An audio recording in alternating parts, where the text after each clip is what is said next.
சட்டவிரோத கனிம சுரங்க வழக்கில் இரு முன்னாள் முதலமைச்சர்கள் உட்பட 151 பேர் மீது முதல் தகவல் அறிக்கை பதிவு செய்யுமாறு கோவா அரசுக்கு மும்பை உயர்நீதிமன்றம் உத்தரவிட்டுள்ளது.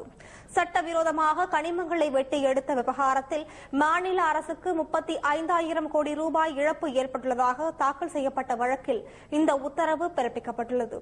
முன்னாள் முதலமைச்சர்களான பிரதாப் சிங் ராணே, திகம்பர் காமத் ஆகியோர் சுரங்கத்துறை பொறுப்பையும் வகித்ததால் அவர்கள் மீது வழக்கு பதியப்பட்டுள்ளது.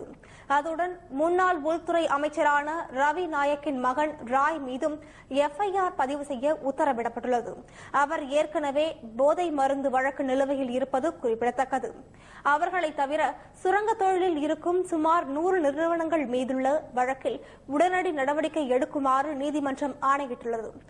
கோவா மாநில முன்னாள் 2 சுரங்கத்துறை உயர் அதிகாரிகள், மர்மகோவா துறைமுக பொறுப்பு கழக தலைவர், மத்திய சுற்றுச்சூழல் வனத்துறை செயலர் மாரப்பாண்டியன் ஆகியோர் மீதுள்ள வழக்கிலும் முதல் தகவல் அறிக்கை பதிவு செய்யுமாறு மும்பை நீதிமன்றத்தின் கோவா அமர்வு உத்தரவிட்டுள்ளது. கோவாவில் கனிமங்கள் உள்ளிட்ட இயற்கை வளங்கள் முறைகேடாக கொள்ளையடிக்கப்பட்டுள்ளதாக தாக்கலான பொதுநல வழக்கில் இந்த உத்தரவை நீதிமன்றம் பிறப்பித்துள்ளது.